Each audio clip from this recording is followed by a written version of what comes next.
Dear students, welcome to the next lesson of chapter 8 Introduction to Trigonometry. पिछले lesson में हमने exercise 8.1 के question number 1, 2, 3 and 4 ये discuss कर लिए हैं। इस लेसन में हम स्टार्ट करेंगे क्वेश्चन नंबर 5 से। एनसीईआरटी की बुक में एक्सरसाइज 8.1 क्वेश्चन नंबर 5 दिया हुआ है। Given sec theta equal to 13/12, calculate all other trigonometric ratios.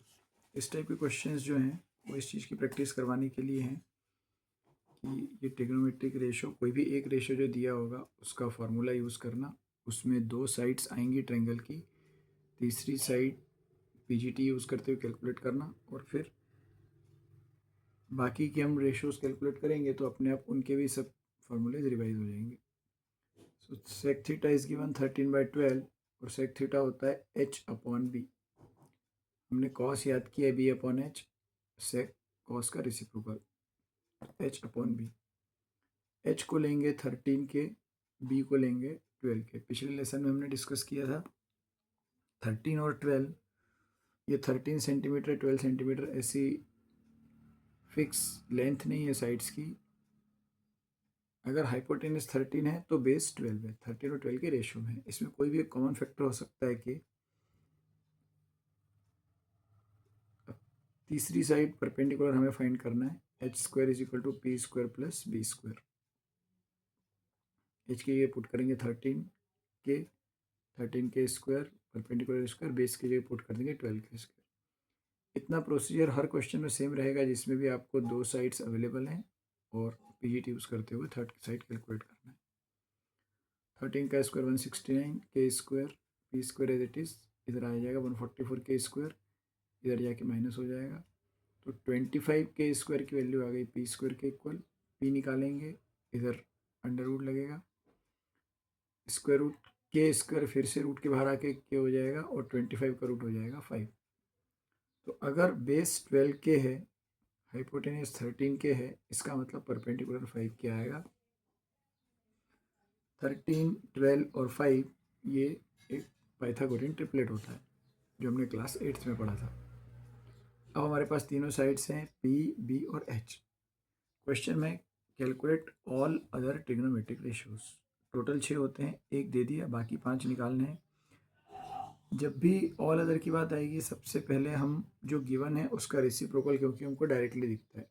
अगर सेक 13/12 है तो कॉस 12/13 आएगा। मैं इसको डायरेक्टली लिख सकता हूँ, कॉस इक्वल टू, ये तो मैंने यहाँ पर फार्मूले से एक्सप्लेन किया है, b/h, और दोनों फार्मूले लिखे हैं इसके। 1/sec थीटा भी लिखा है, cos theta equal to 1/sec theta, so 12/13।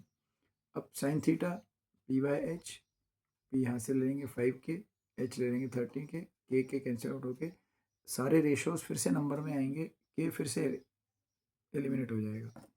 So sine theta is 5/13। अब जैसे ही साइन निकल गया सबसे पहले उसका रेसिप्रोकल निकालेंगे, cosec 1/sin means h/p which will be 13/5। Sine जैसे सेक से उसका रेसिप्रोकल निकल गया, उसी तरह से साइन से उसका रेसिप्रोकल निकल जाएगा, फिर आएगा टेन। तो आपके पास साइन भी है और कॉस भी है। साइन अपॉन कॉस इस कंसेप्ट से भी निकाल सकते हैं, और एक सीधा सीधा फार्मूला p/b 5/12, और टेन आने के बाद कॉट मतलब 10 का रेसिप्रोकल 1/10 या b/p। तो एक रेशो में दो साइड्स गिवन है, पीजीटी से थर्ड साइड निकालना, और जिस रेशो में जो आ रहा हो, साइन में p और h आता है, 10 में p और b आता है, तो वहाँ से सिर्फ लिखना है। तो ये था क्वेश्चन नंबर 5। पढ़ते हैं आगे next question, question number 6।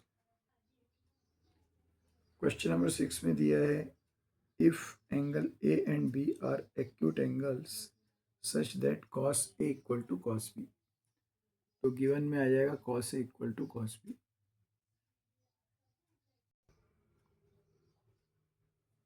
Then show that angle a equal to angle b। cos a अगर cos b के इक्वल है तो एंगल a भी एंगल b के इक्वल होगा, ये प्रूफ करना है। यहाँ पर एक चीज़ ध्यान रखनी है कि a और b सेम ट्रायंगल के एंगल नहीं है, क्योंकि ये पूरा चैप्टर ही राइट एंगल ट्रायंगल पे बेस्ड है। तो एक एंगल तो हो गया 90 डिग्री का। तो अगर ए और बी में एक ही ट्रायंगल के एंगल मान लूँगा और उनको इक्वल प्रूफ करना है तो दोनों 45 ही बचेंगे। वहाँ पे लिखा है A and B are acute angles. तो एक तो 90 हो गया, बाकी दोनों एक्यूट हैं। और कॉस ए अगर कॉस बी के इक्वल है तो एंगल ए एंगल बी के इक्वल होगा। इसमें अगर हम ए और बी को एक ही ट्रायंगल के एंगल मानेंगे तो 45 के अलावा तो कुछ हो ही नहीं पाएंगे, तो फिर एंगल ही फिक्स हो गया। यहाँ पर इसका मतलब ये नहीं है, यहाँ पर दो अलग अलग ट्रायंगल कंसिडर करना है। और इस टाइप का सेम टू सेम क्वेश्चन आपके एनसीईआरटी की बुक में एक एग्जाम्पल में दिया हुआ है जिसमें साइन को लेके प्रूफ किया है। तो एक हम यहाँ से डिस्कस कर लेंगे, एक आप एग्जाम्पल से देख सकते हो, सेम प्रोसीजर है तो रिवीजन भी हो जाएगा। हमको यहाँ पर दो ट्रायंगल कंसीडर करने हैं। एक ट्रायंगल में आना चाहिए एंगल ए, एक में आना चाहिए एंगल बी। तो हमने कंसीडर किया, let us consider two triangles A P Q B X Y. अब ए के अलावा बाकी दो वर्टेक्स आपको कौन से लेने हो आपकी मर्जी के ऊपर है। मैंने पी क्यू और एक्स वाई लिए हैं, आप ए एक्स वाई और बी पी क्यू भी ले सकते हैं, वाई जेड ले सकते हैं, कुछ भी ले सकते हैं। इंपॉर्टेंट है कि एक ट्रायंगल में ए नाम आना चाहिए, दूसरे में बी आना चाहिए। A Q P B Y X मैंने इस तरह से लिया है कि इसमें क्यू पे आ रहा राइट एंगल, इसमें वाई पे आ रहा राइट एंगल। इन दो ट्रायंगल में इस एंगल का कॉस और इस एंगल का कॉस इक्वल है, कॉस और कॉस भी इक्वल है। अब मैं कॉस कैलकुलेट करूंगा। अगर फर्स्ट एंगल के लिए कॉस ए होता है बी अपॉन एच, एंगल ये है, इस एंगल के लिए बेस होगी ये वाली साइड ए क्यू। तो इस ट्रायंगल के हिसाब से कॉस ए की वैल्यू आएगी ए क्यू अपॉन ए पी, ये मैंने लिख लिया बी अपॉन एच। इस ट्रायंगल, अभी जानबूझ के मैंने एक ट्रायंगल छोटा और एक बड़ा बनाया है, दोनों ट्रायंगल कॉन्ग्रुएंट हैं वगैरह ऐसा कुछ भी नहीं है। सिर्फ एक चीज़ कॉमन है कि दोनों ट्रायंगल राइट एंगल ट्रायंगल हैं, दोनों में एक एक एंगल 90 डिग्री का है, बाकी हमको कुछ भी नहीं पता। इस ट्रायंगल के हिसाब से कॉस बी, इसका बेस होगा बी वाई और हाइपोटेनियस बी एक्स। तो A Q upon A P, इधर B Y upon B X. हमको ये क्वेश्चन में दिया, वो दिया है कि कॉस ए कॉस बी के इक्वल है, ये और ये इक्वल। तो अगर एल एच एस इक्वल है तो इनके आर एच एस भी इक्वल हो जाएंगे। तो मैं यहाँ से इसको इक्वेट करूँगा तो मुझे मिलेगी ये equation A Q upon A P equal to B Y upon B X. अब ये जो तीसरी साइड है इसकी पी क्यू और इसकी एक्स वाई, इसको हम पी जी टी से कैलकुलेट कर लेंगे। Hypotenuse square minus perpendicular square, इसको हमें बेस माना है तो ये परपेंडिकुलर ही होगी। तो परपेंडिकुलर की value hypotenuse square minus base square, A P square minus A Q square. Similarly इस ट्रायंगल में जो तीसरी साइड बची, रेशो क्वेश्चन में कॉस दिया है तो बेस और हाइपोटेनियस आ गए, इस एंगल के लिए बेस ही हो गया। अब जो तीसरी साइड बची वो है परपेंडिकुलर, तो इस ट्रायंगल में पी क्यू के लिए इक्वेशन बना लेंगे, इस ट्रायंगल में एक्स वाई के लिए बना लेंगे, ये दो इक्वेशन मिल जाएगी। इसके बाद नेक्स्ट काम क्या करना है, ये जो हमको मिला है A Q upon A P और B Y upon B X, इसको हम ट्रांसपोज कर लेंगे, इस बी वाई को इधर आर एच एस में ले आएंगे, डिनोमीटर में चला जाएगा, और इधर से ए पी उठ के न्यूमीटर में चला जाएगा। ऐसा इसलिए कर रहे हैं कि ए क्यू और बी वाई ये दोनों ट्रायंगल की करस्पॉन्डिंग साइड्स हो जाएंगी, दोनों के बेस, और इस तरफ दोनों के हाइपोटेनिस का रेशो आ जाएगा। ऐसा क्यों कर रहे हैं अभी आगे पता चलेगा। A Q upon B Y, A P upon B X, ये रेशो भी इक्वल होगा, और इस रेशो को मैंने मान लिया कि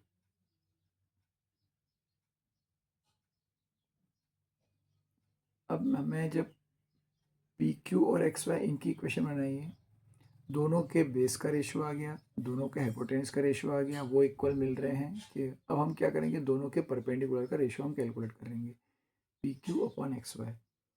तो पी क्यू की जगह पुट करेंगे ये वैल्यू जो हमने कैलकुलेट की है, A P square minus A Q square. X Y की जगह ये वैल्यू पुट करेंगे, root B X square minus B Y square, ये रूट है। फिर यहाँ पर हम इस इक्वेशन से अगर मैं ए पी की वैल्यू कैलकुलेट करूँ, A P upon B X, ये रेशियो है equal to K, B X उधर चला जाएगा, के इंटू बी एक्स, तो ए पी की वैल्यू आ जाएगी के बी एक्स। तो ए पी की जगह के बी एक्स पुट कर दिया, उसके ऊपर स्क्वायर है तो K square B X square. Similarly जब आप A Q upon B Y को के इक्वेट करोगे तो ए क्यू की वैल्यू आएगी के बी वाई। ये दोनों आपस में इक्वल थे, दोनों को हमने के मान लिया, दोनों के डिनोमिनेटर इधर जाके के से मल्टीप्लाई हो जाएंगे, तो ए पी रिप्लेस हो जाएगा के बी एक्स से, ए क्यू रिप्लेस हो जाएगा के बी वाई से, K square B X square minus K square B Y square, और नीचे B X square minus B Y square मिलेगा। अब ये याद कैसे रखेंगे, जब हमने पी क्यू और एक्स वाई कैलकुलेट किए हैं तो इसमें बी एक्स बी वाई आ रहे हैं, डिनोमिनेटर में बी एक्स बी वाई आ रहे हैं, तो न्यूमरेटर में भी हम यहाँ से ए पी को बी एक्स की टर्म में और ए क्यू को बी एक्स की टर्म में ले आएंगे। तो अब इसमें बी एक्स और बी वाई है और कुछ नहीं है, न्यूमरेटर डिनोमिनेटर दोनों में। न्यूमरेटर में से के स्क्वायर कॉमन ले लेंगे तो यहाँ से बचेगा B X square minus B Y square, ये स्क्वायर रूट के अंदर आएगा, B X square minus B Y square, A square B X square minus B square, और डिनोमिनेटर में भी है बी एक्स स्क्वायर माइनस। अब यहाँ पर मल्टीप्लाई का साइन है के स्क्वायर के और इस ब्रैकेट के बीच में, दिस इज एक डॉट लगा देते हैं मल्टीप्लाई के लिए। के स्क्वायर रूट के बाहर आके बन जाएगा के, तो रूट के अंदर यही नंबर बचेगा B X square minus B Y square, और डिनोमिनेटर में भी यही है, ये पूरा कैंसिल आउट हो जाएगा तो बचेगा सिर्फ के। तो हमने किया क्या, यहाँ पर पर्पस क्या था,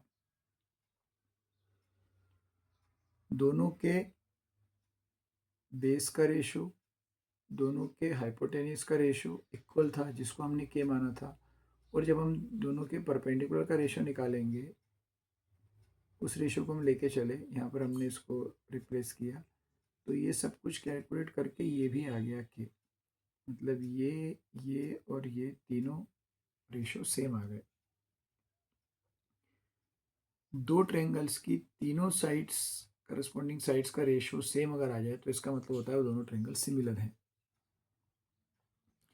तो यहाँ पर हमको ट्रायंगल वाले चैप्टर में घुसना पड़ेगा, सिमिलरिटी का कंसेप्ट यूज़ करना पड़ेगा। हमने किया ये है कि ये दोनों के बेस, ये दोनों के परपेंडिकुलर जो कि इक्वल थे, और हमने जब दोनों के परपेंडिकुलर का रेशियो निकाला तो वो भी वही रेशियो आ गया जो इन दोनों का था, हमने इनको के माना था और ये भी के ही आ गया। तो यहाँ पर by side side side similarity, side side side similarity से जब तीनों साइड्स का रेशियो इक्वल तो दोनों ट्रायंगल सिमिलर, और जब दो ट्रायंगल सिमिलर होते हैं तो उनके करस्पॉन्डिंग एंगल्स इक्वल होते हैं, corresponding parts of similar triangles C P S T. तो यहाँ से एंगल ए और एंगल बी, तो हमको अगर दो एंगल्स के कॉस इक्वल हैं, दो एंगल्स के साइन इक्वल हैं, दो एंगल्स के टेन इक्वल हैं, कोई भी रेशियो होगा और दोनों एंगल अगर अलग अलग ट्रायंगल में आ रहे होंगे उनको इक्वल प्रूफ करना है, इसका मतलब हमको उन दोनों ट्रायंगल को सिमिलर प्रूफ करना है। अब इसका कॉन्वर्स जरा डिस्कस करें, दोनों ट्रायंगल राइट एंगल ट्रायंगल हैं और दोनों के एक एक एंगल को आप इक्वल प्रूफ कर रहे हो, एक एक एंगल दोनों में 90 डिग्री है, और ये दोनों लास्ट में क्वेश्चन सॉल्व होने के बाद इक्वल प्रूफ होने वाले हैं, मतलब ये इक्वल हैं। तो जब दो एंगल इक्वल होते हैं तो मतलब ही ट्रायंगल सिमिलर होता है एंगल एंगल से। एंगल सम प्रॉपर्टी के हिसाब से दोनों के तीसरे एंगल भी अपने आप सेम ही आएंगे। तो कॉस ए और कॉस बी इक्वल हैं और बोला गया कि प्रूफ करो कि एंगल ए एंगल बी के इक्वल होगा, मतलब कि जैसे एंगल एंगल बी के इक्वल हो जाएगा ट्रायंगल सिमिलर हो जाएंगे। तो हम पहले ट्रायंगल को सिमिलर प्रूफ कर देते हैं और CPST से एंगल को इक्वल बता देते हैं। तो ये था क्वेश्चन नंबर 6। बढ़ते हैं आगे next question, question number 7।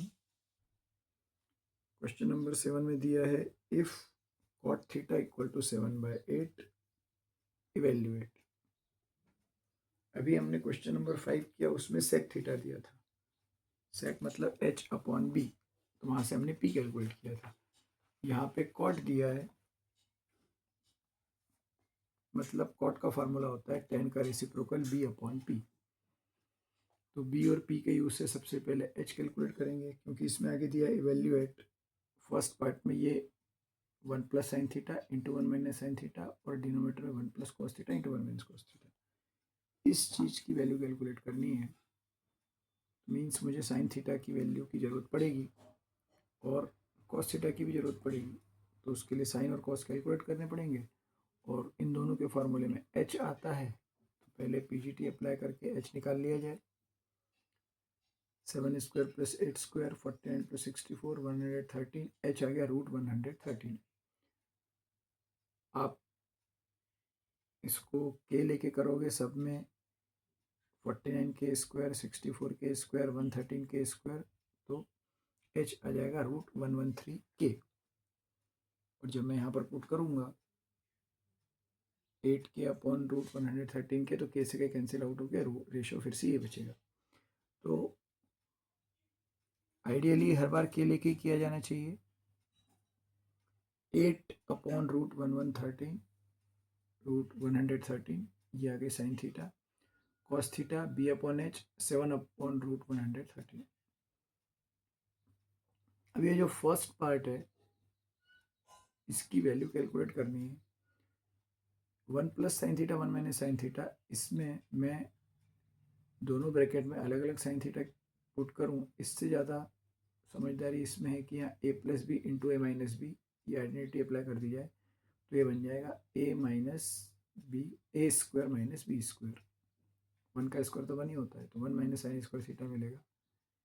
Denominator में 1 माइनस कॉस स्क्वायर थीटा मिलेगा। 1 minus sine square theta 1 minus cos square theta. अब वैल्यू पुट करेंगे साइन स्क्वायर थीटा की। इसको लिखते हम इस तरह से हैं, स्क्वायर साइन के ऊपर लगाया जाता है। इसका मतलब ये है कि साइन थीटा का स्क्वायर, लेकिन स्क्वायर थीटा के ऊपर ना लगा के साइन के ऊपर लगाते हैं, क्योंकि थीटा एंगल है, थीटा के ऊपर लगा दिया तो इसका मतलब हो जाएगा एंगल का स्क्वायर। तो साइन 13 की वैल्यू हमने कैलकुलेट की थी 8 अपॉन √113, तो ये हो गया 1 माइनस इसका स्क्वायर, डिनोमीटर में 1 माइनस कॉस स्क्वायर, कॉस की वैल्यू ये कैलकुलेट की थी। तो इसका स्क्वायर करेंगे तो 8 का स्क्वायर मिलेगा 64, इसका स्क्वायर करने पे रूट हट जाएगा। सिमिलरली डिनोमीटर में 7 का स्क्वायर मिल जाएगा 49 और इसका रूट हट जाएगा। यहाँ तक पहुँच गए। अब क्रॉस मल्टीप्लाई कर लेंगे, इस 1 के नीचे कुछ नहीं है तो 1 माना जा सकता है, इसके नीचे भी 1 माना जा सकता है। 113 माइनस 64 अपन 113, इधर 113, इसका मल्टीप्लाई 1 में होके 49 इंटू 1 49 अपॉन 113। तो यहाँ से मुझे न्यूमरेटर में मिलेगा, इसमें से ये माइनस करूँगा तो आएगा 49। तो नेक्स्ट स्टेप में मुझे मिलेगा 49/113 और डिनोमीटर में मिलेगा 64/113। इनके बीच में डिवाइड का साइन लगा दिया। इस पूरे की वैल्यू ये न्यूमरेटर है, इस पूरे की वैल्यू ये डिनोमीटर है। डिवाइड को जब मल्टीप्लाई में कन्वर्ट करते हैं तो इस साइन के बाद जो नंबर होता है उसका रेसिप्रोकल हो जाता है। 113 ऊपर चला गया, 64 नीचे आ गया, दोनों कैंसिल आउट हो गया, आ गया 49/64। तो अगर कॉट थीटा 7/8 है तो ये जो पूरा एक्सप्रेशन दिया हुआ है इसकी वैल्यू आ गई 49/64। हमने सिंपली जो मैथमेटिक्स का रूल है फ्रैक्शंस, ये फ्रैक्शंस हैं दोनों, इनके बीच में माइनस का साइन है, जो हमारी मेथड है LCM वाली या क्रॉस मल्टीप्लाई वाली उससे की है। सिर्फ यहाँ तक का काम करना है कि पहले H कैलकुलेट करना है, वहाँ से साइन और कॉस की वैल्यू निकालनी है, यहाँ पुट करनी है और ये स्क्वायर करना है। इसके आगे अपने आप होता चला जाएगा। इसके सेकेंड पार्ट में दिया था cot square theta, cot square theta. तो कॉट थीटा अगर 7/8 है तो उसका स्क्वायर करना मतलब 7/8 का स्क्वायर 49/64। ये भी वही आया, ये भी वही आया। इसका मतलब ये जो पूरा एक्सप्रेशन दिया हुआ था, 1 में साइन थीटा प्लस करूँ, 1 में से साइन थीटा माइनस करूँ, मल्टीप्लाई कर दूँ। इसी तरह से 1 में कॉस थीटा प्लस करूँ, 1 में से कॉस थीटा माइनस कर दूँ, मल्टीप्लाई कर दूँ। तो ये सब कुछ कैलकुलेट करके वही आती है जो कॉट स्क्वायर थीटा की वैल्यू है। एक तरह से ये दोनों इक्वल। ये कैसे इक्वल आते हैं इसको हम आगे की एक्सरसाइजेज में, जब एक्सरसाइज 8.3 आएगी तब समझेंगे। अभी तो हम सिंपली वैल्यू पुट करके कैलकुलेट कर रहे हैं, जो वैल्यू इसकी आ गई वही वैल्यू इसकी आ गई। बढ़ते हैं आगे next question, question number 8। 8th question में दिया है if 3 cot a equal to 4। पिछले क्वेश्चन में डायरेक्टली दे दिया था cot a इक्वल टू 7/8। इस बार दिया है 3 cot a इक्वल टू 4। थोड़ा सा काम हमको करना पड़ेगा। 3 cot a इक्वल टू 4 लिखेंगे और 3 को ले जाएंगे डिनोमिनेटर में, तो cot a इक्वल टू 4/3। ऐसे देने के बजाय एक स्टेप पीछे चले गए, इस तरह से दिया है। जब भी इस तरह से दिया होगा ये काम हमको करना पड़ेगा। मतलब फिर से b और p पिछले क्वेश्चन की तरह ही बिल्कुल सेम टू सेम। h की value 9k square, 16k square, 25k square, h निकालने के बाद 5k। इसमें बोला गया check whether 1 minus 10 square A upon 1 plus 10 square A equal to cos square A minus sine square A और not. हमको check करना है कि ये दोनों इक्वल आते हैं कि नहीं आते हैं, ये वाली वैल्यू और ये वाली वैल्यू सेम आती है कि नहीं। 1 माइनस 10 स्क्वायर ए और 1 प्लस 10 स्क्वायर ए, 10 कॉट का रेसिप्रोकल होता है। कॉट अगर 4/3 है तो 10 3/4 होगा। इसमें तो कुछ नहीं करना है। 1 माइनस इधर 3/4 का स्क्वायर, नीचे 1 प्लस 3/4 का स्क्वायर। 3/4 का स्क्वायर करने के बाद आएगा 9/16। सिमिलरली डिनोमिनेटर में भी, न्यूमिनेटर में 1 माइनस 9/16, डिनोमिनेटर में 1 प्लस 9/16। इसको आप सॉल्व करोगे फ्रैक्शन के रूल से। 1 के नीचे 1 मान लूँगा, 9/16, तो ये आ जाएगा 7/16। डिनोमिनेटर में मैं 1 में 9/16 प्लस करूँगा तो आ जाएगा 25/16। 7/16, 25/16 जो अपन ने पिछले क्वेश्चन में किया था, पहले डिवाइड करके लिखेंगे फिर मल्टीप्लाई करके रेसिप्रोकल कर देंगे, तो ये 16 से 16 कट जाएगा, बचेगा सिर्फ 7/25।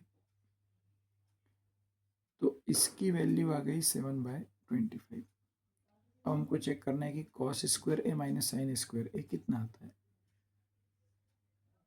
ये है बेस, ये है हाइपोटेन्यूस। तो कॉस का मतलब होता है b/h, मतलब 4/5। और यहाँ पर कॉस के ऊपर स्क्वायर लगाए तो 4/5 पे स्क्वायर लगा देंगे, माइनस साइन का फार्मूला होता है p/h। p मतलब 3, h मतलब 5, 3/5 और उसके ऊपर स्क्वायर। कॉस a का स्क्वायर माइनस साइन a का स्क्वायर, इसका स्क्वायर करके आ जाएगा 16/25 माइनस 9/25। इनको भी सॉल्व करके आ जाएगा 7/25।